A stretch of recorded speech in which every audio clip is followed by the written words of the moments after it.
Hello, good morning, good afternoon, good evening. आप लोग कैसे हैं? आई विश कि आप लोग मस्त होंगे, स्वस्थ होंगे। मैं सोनू कुमार और आप लोग देख रहे हैं टेक जोन 115। आज की इस वीडियो में हम लोग रैम एंड रोम के बारे में पढ़ने वाले हैं। तो सबसे पहले हम ये समझेंगे कि इस वीडियो में आप लोग क्या पढ़ेंगे। सबसे पहले आप लोग पढ़ेंगे, समझेंगे, ठीक है, कि आपका ये रैम क्या होता है, व्हाट इज रैम। उसके बाद आप लोग समझेंगे कि रोम क्या होता है। तो आपका है कि आपको समझना है व्हाट इज रोम। उसके बाद आपको समझना है कि दोनों में क्या डिफरेंस है भाई। ठीक है, तो ये तीनों चीजों को आज हम लोग इस वीडियो में समझने वाले हैं। और आप लोगों को लग रहा है सर तीन ही टॉपिक तो है, नहीं नहीं, इसमें बहुत सारे ऐसी टॉपिक है जो आपको कॉम्पिटिटिव एग्जाम में भी पूछा जाता है। और ऐसे चीजें जो है आप लोग को समझना जरूरी है। दिखने में बहुत इजी है लेकिन इसी में से एग्जाम में क्वेश्चन पूछा जाता है घुमा करके। तो कैसे पूछा जाएगा उस चीज को भी हम समझिए, ठीक है।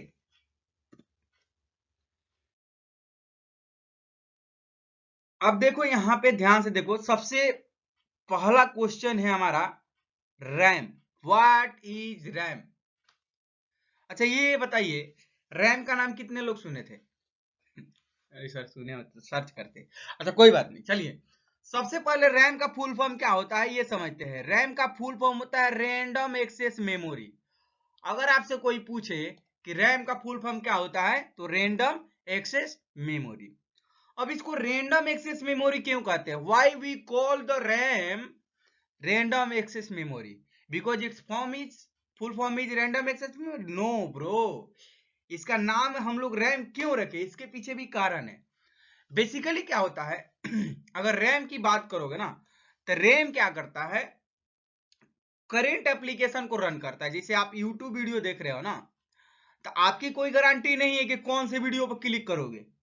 कोई गारंटी है? नहीं है ना। तो रैंडम एक्सेस मेमोरी का मतलब ये होता है, जैसे हमारा जो ऐसा मेमोरी होता है, जैसे हम कोई भी एप्लीकेशन को ओपन करते थे, लेकिन अब कंप्यूटर को थोड़ी ना पता हम कौन सा एप्लीकेशन ओपन करेंगे। हमारे माइंड के बारे में तो नहीं जानता है, ठीक है। तो चूंकि हम कोई भी चीज ओपन करते हैं उसको तुरंत ओपन कर देता है ये मेमोरी।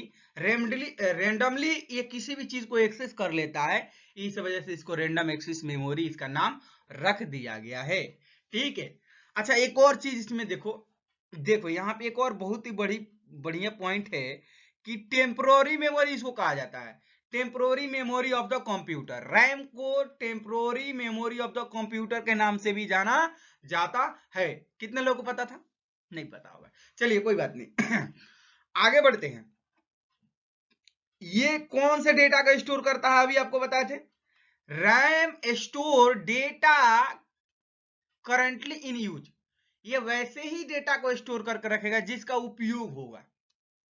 मान के चलो कि कहीं आप काम कर रहे हो, ठीक है, ठीक है, वहां पे आप कोई, आप मान लो कोई मैकेनिक का काम कर रहे हो। तो आपके पास मान लो कि आपको बस क्या करना है, आप सपोज मान लो कि एक आप मैकेनिक्स हो। आपको क्या करना है, गाड़ी का क्या करना है क्या करना है आपको, चक्का खोलना है। तो आप अपने हाथ में सारे इंस्ट्रूमेंट्स लोगे क्या? आप सारे जितना औजार है सारे ले लोगे क्या? केवल एक ही लोगे। तो जो आपका हैंड है ना, वो रैम है। क्या है? रैम है। आप केवल उसी चीज को हाथ में रखोगे जिसका आपको उपयोग करना है। तो रैम ऐसा मेमोरी है जो वैसे ही डेटा को स्टोर करता है जिसका करेंटली यूज वो कंप्यूटर में हो रहा है। तो ये चीज आप लोग को समझना है अब देखो नेक्स्ट पॉइंट बोलोगे ना, हेल्प प्रोग्राम रन फास्टर। अब देखो ये क्या कर, इससे क्या होता है कि हमारा जो प्रोग्राम होता है वो फास्टली रन करता है, क्योंकि ये रैंडम एक्सेस मेमोरी है।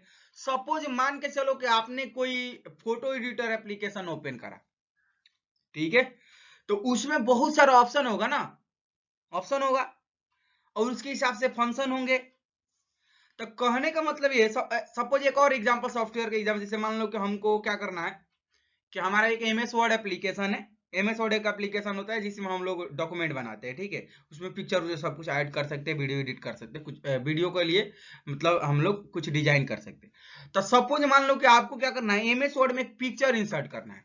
अब आपने पिक्चर कहाँ सेव करा है, ये आपको पता है, ठीक है। अब उस पिक्चर को जब आप इंसर्ट करोगे, माने उस पेज में लाओगे, तो अब उस पेज में आप लाओगे तो कैसे लाओगे? उस लोकेशन से इंसर्ट करके वहां पे लाओगे। तो कहने का मतलब क्या है कि ये चीजें फास्ट वे में करनी पड़ती है, तभी जाकर के हमारा कंप्यूटर फास्ट चलेगा। अगर रैम कम रहेगा तो आपका कंप्यूटर हैंग करने लगेगा। क्यों? क्योंकि उसके पास स्पेस ही नहीं रहेगा। तो आपका वो पिक्चर मान लो कि ज्यादा साइज का है, तो अब उसको लेके आएगा ही नहीं, चूंकि ये करंट यूज वाले ही डेटा को स्टोर करेगा। तो आपका एमएस वर्ड भी आपके यूज कर रहे हो तो वो भी आपका रैम में है। साथ में मान लो आप बैकग्राउंड म्यूजिक बजा रहे हो, गाना बजा के आपको काम करने में अच्छा लगता है, तो वो भी आपका रैम में है। अब आप चाहते हो कि एक पिक्चर भी उठा के ला के आपके एमएस वर्ड में ऐड कर दिया जाए, वो भी रैम से ही होगा, जो रैंडमली एक्सेस होता है। तो ये बताओ कि अगर रैम कम रहेगा तो मोबाइल क्यों हैंग करता है? क्योंकि ये करंटली जो डेटा यूज होता है उसको स्टोर करता है। तो यानी अब हम जो भी एप्लीकेशन रन कर रहे हैं, अगर उसका मेमोरी का साइज अगर ज्यादा है, तो हमका रैम भी हमारे मोबाइल का या कंप्यूटर का रैम भी ज्यादा होना चाहिए, तभी जाकर हमारा कंप्यूटर फास्ट काम करेगा। यानी जितना बड़ा रैम उतना अच्छा कंप्यूटर फास्ट काम करेगा, ठीक है। अच्छा चलो, अब नेक्स्ट पॉइंट है data is lost when power is off. अगर आपने एमएस वर्ड में कोई फाइल बनाया लेकिन उसको आपने सेव नहीं किया, अगर हम लोग एक और चीज आपको बताते हैं, कोई भी चीज हम लोग सेव करते हैं ना, तो प्राइमरी मेमोरी से नहीं सेव नहीं होता है, वो सेकेंडरी मेमोरी में सेव होता है। और सेकेंडरी मेमोरी परमानेंट मेमोरी कहा जाता है उसको, और उसमें परमानेंटली सेव हो जाता है, ठीक है। इस वजह से आप भी कंप्यूटर ऑफ भी कर दोगे तो एमएस वर्ड फाइल को फिर से ओपन कर सकते, लेकिन अगर सेव नहीं किए हो, ऑफ करोगे तो डिलीट हो जाए, क्योंकि वो कहाँ रहता है? रैम में रहता है। क्योंकि रैम किसको स्टोर करता है? जो करंट यूज में डेटा रहता है। अब मान लो आपने क्या कर दिया, उसको क्लोज कर दिया, पावर पॉइंट ओपन कर दिया, पावर पॉइंट के डेटा को स्टोर करे, वो रैम जो पहले वाले एमएस वर्ड का डेटा था उसको डिलीट कर दिया, ठीक है। इसलिए इसको वोलेटाइल मेमोरी के नाम से भी जाना जाता है। अब यहाँ पे एक और चीज समझो। एग्जाम्पल की बात करोगे तो ओपन एप्स, जो एप्स है ये ओपन करता है, इसमें जैसे रनिंग प्रोग्राम है, सब क्या है, जैसे कोई भी फाइल हम लोग ओपन करते हैं तो ये आपका रैम हो गया। तो रैम आपको समझ में आया कि रैम क्या होता है, इसको क्यों रैंडम एक्सेस मेमोरी कहा जाता है, इसको टेम्पोररी मेमोरी क्यों कहा जाता है, ठीक है। तो ये चीजें है।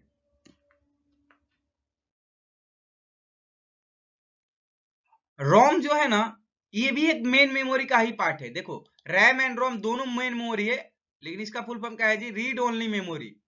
अब एक और चीज समझो, आप रैम में कुछ चेंजेस कर सकते हो, जैसे आप एमएस वर्ड में काम करते हो तो एमएस वर्ड में कुछ छेड़छाड़ कर सकते हो कि नहीं? कर सकते हो ना, उसमें एडिट उडिट कर लेते हो। लेकिन जो रोम में जो प्रोग्राम रन होता है, जो रोम में जो प्रोग्राम चलता है, उसको आप कुछ भी छेड़छाड़ नहीं कर सकते हो, जिसके वजह से इसको रीड ओनली मेमोरी कहा जाता है। माने केवल आप रीड कर सकते हो, उसमें कोई भी चेंजेस नहीं कर सकते हो। अच्छा, नेक्स्ट पॉइंट है permanent memory of the computer. इसको permanent memory of the computer कहा जाता है। अब भाई ये क्या हो गया भाई? इसको permanent memory of the computer इसलिए कहा जाता है, ये ऐसा मेमोरी है जो जब कंप्यूटर बनता है ना तभी बना करके उसको भेजा जाता है। जैसे बेसिक इनपुट आउटपुट एक सॉफ्टवेयर होता है जो आपको उसमें आपके रोम में डाल करके भेजा जाता है। जैसे आप कंप्यूटर ऑन करते हो ना, तो उसमें जो सॉफ्टवेयर लोड होता है रोम से रैम में लोड होता है, और इसी प्रोसेस को बूटिंग भी कहा जाता है। बूटिंग किसको कहा जाता है? जब हमारा ऑपरेटिंग सिस्टम क्या करता है लोड होकर रैम में आता है, लेकिन उससे पहले हमारे इनपुट आउटपुट डिवाइस को चेक करना कि सही से कनेक्ट हुआ है कि नहीं, ये चीजें है कि नहीं, उसको चेक करने के लिए बायोस लोड होता है। और बायोस ही क्या करता है? हमारे ऑपरेटिंग सिस्टम को रैम आपका सेकेंडरी मेमोरी से प्राइमरी मेमोरी में लोड करता है। कौन? बायोस, जिसका फुल फॉर्म होता है बेसिक इनपुट आउटपुट सिस्टम। वो किस में रहता है? सेव रोम में सेव होता है। तो ये समझना है, अगर रोम में कुछ भी प्रॉब्लम हो गया तो कंप्यूटर आपका गया, समझ लीजिए। रैम रोम को समझिए वो पूरा बॉडी में ही लगा रहता है। अब इसमें देखो store startup instruction. Startup instruction जैसे कंप्यूटर को ऑन करने के लिए ये इंस्ट्रक्शन को रन करता है। जिससे कि एग्जांपल के लिए बेसिक इनपुट आउटपुट सिस्टम के मैंने आपको एग्जांपल बताया था। नेक्स्ट है data is not lost when power is off. अगर पावर आप ऑफ भी कर दोगे तो इसमें का डेटा डिलीट नहीं होगा। नेक्स्ट है mostly can not be modified. ज्यादातर रोम कुछ अभी मॉडर्न में आया है रोम, तो उसमें कुछ मॉडिफिकेशन अभी हो भी पा रहा है, लेकिन मोस्टली मतलब 90% प्लस जो रोम आते हैं उसमें मॉडिफिकेशन पॉसिबल नहीं है, उसमें मॉडिफिकेशन किया ही नहीं जा सकता है। ठीक है, एग्जाम्पल के लिए इसमें आप देखोगे, देखो बायोस एग्जाम्पल में दिया है, ये बायोस को स्टोर करके रखता है। और बूटिंग इंस्ट्रक्शन, जैसे बूटिंग इंस्ट्रक्शन का आपको बोले ना कि इसमें वैसे कोड होते हैं जो ऑपरेटिंग सिस्टम को सेकेंडरी मेमोरी से प्राइमरी मेमोरी में लेकर आते हैं, और उसी प्रोसेस को हम लोग बूटिंग भी कहते हैं। कितने लोगों को पता था बूटिंग क्या होता है? नहीं पता था ना। चलो कोई बात नहीं, अब आगे बढ़ते हैं और इन दोनों में डिफरेंस समझेंगे हम लोग।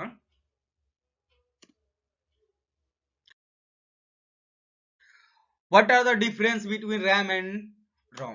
तो चलिए इस चीज को समझते हैं। यहाँ पे आप लोग देखेंगे भाई, अगर हम नेचर वाइज या जो भी पॉइंट वाइज अगर समझते हैं, तो इसमें यहाँ पे पैरामीटर है जिससे आपको पता चलेगा दोनों में क्या चीज हम चेक कर रहे हैं। सबसे पहले तो दोनों का फुल फॉर्म आपको पता होगा, random access memory and read only memory. ठीक है, वोलेटाइल मेमोरी, रैम को क्या बोला जाता है? Volatile memory. नेचर में ये भूल जाता है, पावर ऑफ करोगे तो भूल जाएगा, ये पावर ऑफ करोगे तो नहीं भूलेगा, ये नॉन वोलेटाइल है, पावर ऑफ होगा तो ये नहीं भूलेगा, तो इसको नॉन वोलेटाइल मेमोरी कहते हैं। दूसरा अगर बोले जाए data retention, data is lost when power is turned off. अगर आप कंप्यूटर ऑफ कर दोगे तो आपका डेटा उड़ जाएगा, फिर मिलेगा नहीं। लेकिन इसमें बोल रहा है data is retained even power is off. अगर आपका कंप्यूटर बंद भी है तब भी आपका बायोस को रिकवर किया जा सकता है। ठीक है, क्योंकि बायोस एक तरह का डेटा ही है ना। नेक्स्ट है कि फंक्शन की अगर बात करोगे तो it store data and instruction currently being use. ये वैसे डेटा को स्टोर करता है रैम जो करंटली आप यूज करोगे। ठीक है, बोल रहा है रोम की बात कर रहा है कि store permanent instruction required for system booting. System को बूट करने के लिए जो इंस्ट्रक्शन होता है उसको परमानेंटली स्टोर करके रखता है कौन? रोम। यानी अगर रोम में ये डेटा अगर डिलीट हो जाएगा तो आपका कंप्यूटर ऑन नहीं होगा। सपोज मान के चलो कि बायोस आपके रोम से उड़ गया तो आपका कंप्यूटर ही ऑन नहीं होगा। समझ में आया? अब स्पीड की बात करोगे तो हाई स्पीड, इसका स्पीड बहुत हाई होता है, ये फास्ट काम करता है। लेकिन जो रोम होता है, रोम जो रीड ओनली मेमोरी होता है, ये थोड़ा स्लो होता है। ठीक है, तो इसीलिए कभी भी आप कंप्यूटर को ऑन करते हो ना तो थोड़ा टाइम लगता है। बोल रहे read write, data can be read and written. आप इसमें आप क्या कर सकते हो, जो भी प्रोग्राम ओपन होगा आप उसको देख भी सकते हो, उसमें कुछ चेंजेस भी कर सकते हो। लेकिन इसमें बोल रहा है ना कि जैसे आपका बेसिक इनपुट आउटपुट सिस्टम जब आपका कंप्यूटर ऑन होता है तो क्या उसमें आप छेड़छाड़ कर सकते हो? नहीं कर सकते हो, करोगे तो मालूम पड़ेगा गड़बड़ हो जाएगा कुछ, तो वो चीजें होती है। अच्छा, नेक्स्ट अगर पॉइंट की बात करोगे जो कि है यूज, अगर यूज की बात करोगे तो it is used for executing program and application.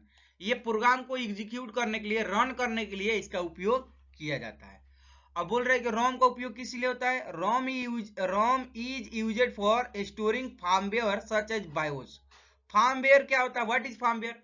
वैसे सॉफ्टवेयर होते हैं जो कंप्यूटर में पहले से लोड करके भेजा जाता है परमानेंटली, उसमें आप कोई छेड़छाड़ नहीं कर सकते, इसको क्या बोलते हैं? फार्मवेयर बोलते हैं। ठीक है, जो लोग सॉफ्टवेयर के बारे में नहीं पढ़े हैं, मेरा एक वीडियो है कि सॉफ्टवेयर एंड टाइप्स ऑफ, सारे सॉफ्टवेयर के बारे में, लगभग 10 तरह के सॉफ्टवेयर के बारे में मैंने एक्सप्लेन किया है, 10 टाइप्स ऑफ सॉफ्टवेयर, तो उसके बारे में आप स्टडी कर सकते हो। ठीक है, मेरे चैनल पर आप देख सकते हैं। ठीक है, कैपेसिटी की अगर बात करोगे ना तो जो रोम होता है, जो रैम होता है उसका साइज ज्यादा होता है, बड़ा होता है, लेकिन जो जो बायोस स्टोर करता है, जो रोम होता है, उसका साइज बहुत कम होता है, क्योंकि बायोस का ज्यादा साइज नहीं होता। आप बोलो ऑपरेटिंग सिस्टम सेकेंडरी मेमोरी में होता है। रोम के अंदर बस वो इंस्ट्रक्शन होता है कि कैसे ऑपरेटिंग सिस्टम को रैम में लाना है, ये बस होता है। ये पूरा ऑपरेटिंग सिस्टम रोम में नहीं होता है, ये आप लोग को ध्यान रखना है। ठीक है, तो समझ में आया आपको, रैम का साइज ज्यादा होता है और रोम का साइज स्लो होता है। अब दोनों में महंगा कौन रहेगा भाई, रोम रहेगा कि रैम रहेगा? अब रोम तो ऑलरेडी उसमें इंस्टॉल ही करके आ रहा है तो उसको खरीदने का जरूरत ही नहीं पड़ता है। लेकिन अगर प्राइस की बात करोगे तो रैम हमेशा महंगा रहेगा, क्योंकि ये फास्ट काम करता है। ये हमेशा आप लोग ध्यान रखिएगा, ठीक है। ये हुआ आपका रैम एंड रोम। अगर आप चाहते हैं कि रैम या रोम पे मैं एक बड़ा सा वीडियो लेकर आऊं पूरा डिटेल में, तो आप कमेंट बॉक्स में दोनों में से एक कमेंट कीजिए। नहीं तो अगर आप कोई अदर टॉपिक पे आप चाहते हैं वीडियो, तो प्लीज वो भी टॉपिक का नाम आप कमेंट कर सकते हैं, मैं उस पर वीडियो लेकर आऊंगा।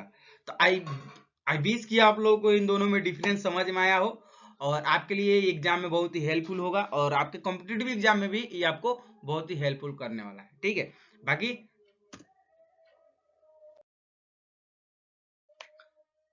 आई विश कि आप लोगों को ये चीजें समझ में आई होगी, and thank you and all the best for your exam and your career.